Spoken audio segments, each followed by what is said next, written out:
पुराने ज़माने की बात है। एक छोटे से साहिली गांव में एक मछेरा रहता था।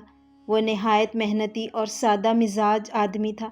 उसका गुजर बसर मछली पकड़ने पर ही होता। सुबह सवेरे वो अपनी पुरानी कश्ती लेकर समुंदर की तरफ निकल जाता, अल्लाह का नाम लेता और जाल डाल देता। फिर जो भी रोज़ी मिलती अल्लाह का शुक्र अदा करता और घर वापस आ जाता। मछेरा ज़्यादा लालची आदमी नहीं था। वो हमेशा कहता, जब तक अल्लाह ने मुझे पहले दिन की रोज़ी दी है दोबारा जाल डालने की ज़रूरत नहीं है। यही वजह थी कि गांव वाले उसकी मिसाल देते और कहते, ये शख्स दुनिया का सबसे सुकून वाला इंसान है, क्योंकि ये हमेशा अल्लाह पर भरोसा रखता है। एक दिन की बात है, मछेरा समुंदर से वापस आया और हमेशा की तरह कुछ मछलियाँ ले आया। बीवी मछली साफ़ करने में मसरूफ़ थी कि अचानक वो चौंक गई। उसने मछली के पेट से एक चमकता धमकता मोती निकाला। वो खुशी से चिल्लाई, देखो ये क्या मिला है। मछेरा हैरत से आगे बढ़ा। उसने मोती को देखा तो उसकी आंखें खुली की खुली रह गईं। मोती ऐसा लग रहा था जैसे किसी ने चांद की रोशनी को बंद करके एक शीशे में कैद कर दिया हो। बीवी ने कहा, ये तो यकीनन हमारी खुशकिस्मती है, अब हमारी ज़िंदगी बदल सकती है। मछेरा मोती लेकर गांव के सुनार के पास गया। अस्सलाम वालेकुम भाई, ये मोती देखो, इसकी क्या कीमत होगी। सुनार ने मोती देखा तो दम बखुद रह गया। अल्लाह की पनाह, ऐसा कीमती मोती तो मैंने ज़िंदगी भर नहीं देखा। मेरे पास इतने ख़जाने नहीं कि इसकी कीमत अदा कर सकूं। चाहे मैं अपनी दुकान, घर और सब सामान बेच दूं, तब भी नहीं। तुम ऐसा करो, शहर जाओ, वहाँ का बड़ा सुनार शायद इसकी कीमत दे सके। मछेरा मोती लेकर दूसरे शहर गया। वहाँ के सबसे बड़े सुनार को दिखाया। वो भी हैरत में डूब गया। भाई, ये दुनिया के नायाब तरीन मोतियों में से है, लेकिन अफसोस मेरे पास इतनी दौलत नहीं कि मैं इसे ख़रीद सकूं। बेहतर ये है कि तुम शहर के वाली के पास जाओ, उसके पास ख़जाने हैं, शायद वो इसकी कीमत दे सके। मछेरा मोती लेकर शहर के वाली के दरबार में पहुंचा। वाली ने जब मोती देखा तो वो भी बेहद मुतासिर हुआ। सुबहान अल्लाह, ये तो इतना नायाब है कि मेरी आंखें तरस रही थी इसे देखने को। इसकी कीमत लगाना नामुमकिन है, लेकिन मैं एक काम करता हूँ, तुम्हें मेरे ख़जाने में जाने की इजाज़त है। वहाँ 3 बड़े हिस्से हैं, हीरे और जवाहरात, नरम बिस्तरों और आरामदा आसाइशों का कमरा, दुनिया के सबसे लजीज खाने पीने की अशिया।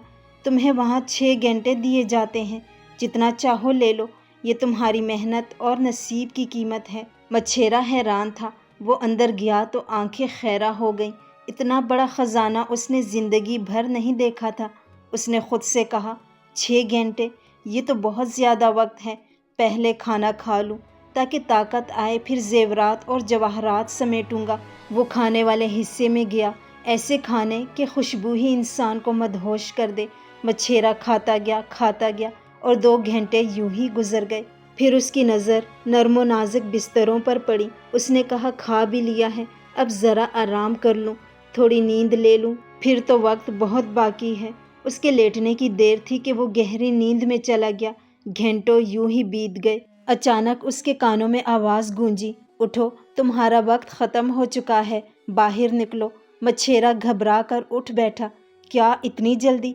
अभी तो मैंने कुछ भी नहीं उठाया, ज़रा मोहलत दो, कुछ जवाहरात ही समेट लूँ। मगर जवाब मिला, नहीं, तुम्हें 6 घंटे दिए गए थे, तुमने उन्हें खाने और सोने में ज़ाया कर दिया। अब तुम्हारा वक्त ख़त्म हुआ, बाहर निकल जाओ। मछेरा रोता रहा, गिड़गिड़ाता रहा, लेकिन अब कोई फ़ायदा नहीं था।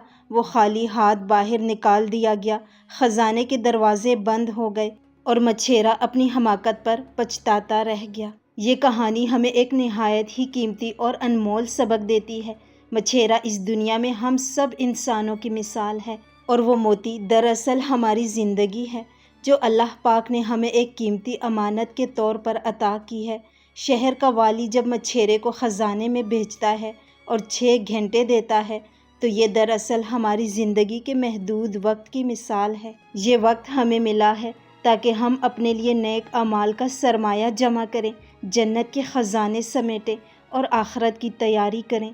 लेकिन होता क्या है, बिल्कुल उसी मछेरे की तरह हम भी गफलत का शिकार हो जाते हैं। کبھی ہم اپنی توانائی اور وقت کو دنیاوی لذتوں اور خواہشات میں برباد کر دیتے ہیں، کبھی آرام اور کھیل تماشے میں ضائع کر دیتے ہیں۔ ہم سمجھتے ہیں کہ بہت وقت باقی ہے، ابھی تو جوانی ہے، ابھی تو پوری زندگی پڑی ہے، لیکن حقیقت یہ ہے کہ زندگی کی گھڑیاں کسی کے انتظار میں نہیں رکتی۔ مچھیرے نے خزانے میں سے سب سے پہلے کھانے پر 2 گھنٹے لگا دیے، پھر بستروں پر سو گیا، اور آخر میں جب آنکھ کھلی تو وقت ختم ہو چکا تھا۔ بالکل ایسے ہی انسان اپنی زندگی کا قیمتی وقت فضول کاموں میں لگا دیتا ہے۔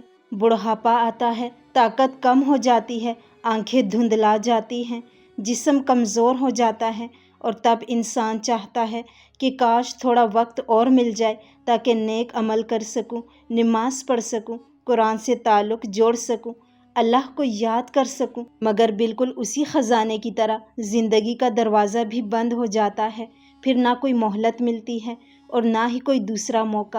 یہ کہانی ہمیں یہ سوچنے پر مجبور کرتی ہے کہ کیا ہم اپنی زندگی کے قیمتی لمحات صحیح جگہ خرچ کر رہے ہیں؟ کیا ہم آخرت کے لیے کچھ کما رہے ہیں یا محض دنیاوی لذتوں میں وقت ضائع کر رہے ہیں؟ کیا ہم اس موتی کی قدر پہچانتے ہیں جو اللہ پاک نے ہمیں دیا ہے؟ اصل سبق یہی ہے کہ زندگی قیمتی ہے، وقت محدود ہے، اور اصل کامیابی دنیا کے مال و دولت میں نہیں بلکہ نیک اعمال اور اللہ پاک کی رضا میں ہے۔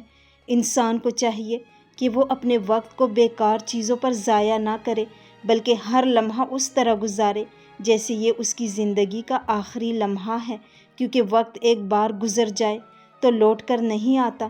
دنیا کے کھانے پینے اور آرام وقتی ہیں، لیکن آخرت کے خزانے ہمیشہ کے ہیں۔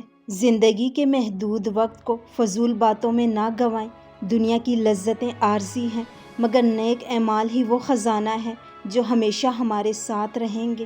اس لیے آج ہی سے اپنی زندگی کو قیمتی بنا لو، اپنی نمازوں کو مضبوط کرو، قرآن سے رشتہ جوڑو، نیکی کے کام کرو، لوگوں کا بھلا کرو، کیونکہ جب وقت کی مہلت ختم ہو جائے گی تو پچھتاوے کے سوا کچھ نہیں بچے گا۔ اور آخرت کے خزانے ہمیشہ باقی رہنے والے ہیں۔ وہ صدقہ جو آپ نے کسی غریب کو دیا وہ آپ کی قبر کو روشن کرے گا۔ وہ نماز جو آپ نے خلوص دل سے پڑھی وہ قیامت کے دن آپ کے لیے سایہ بنے گی۔ وہ آنسو جو آپ نے اللہ کے خوف میں بہائے وہ آپ کے درجات کو بلند کریں گے۔ وہ نیکی جو آپ نے چھپ کر کی وہی آپ کے لیے جنت کا راستہ بنائے گی۔ لہٰذا اپنے وقت کو غفلت میں ضائع نہ کرو۔ زندگی کو ایسے نہ گزارو جیسے یہ کبھی ختم ہوگی ہی نہیں۔ ہر دن، ہر لمحہ یہ سوچ کر گزارو کہ یہ میری زندگی کا آخری دن ہے۔ کیا آج میں اللہ کو خوش کر پایا؟ کیا میں نے آج اپنی آخرت کے لیے کچھ جمع کیا؟ کیا میں نے آج کا دن ضائع کیا یا اسے قیمتی بنا دیا؟ یہ تھی آج کی کہانی۔ امید ہے آپ کو پسند آئی ہوگی۔ اگر کہانی اچھی لگی ہو تو ویڈیو کو لائک کریں، اپنے دوستوں کے ساتھ شیئر کریں اور چینل کو سبسکرائب کرنا مت بھولیں۔ ملتے ہیں اگلی کہانی کے ساتھ، تب تک کے لیے اپنا اور اپنے پیاروں کا بہت خیال رکھیں۔ اللہ حافظ۔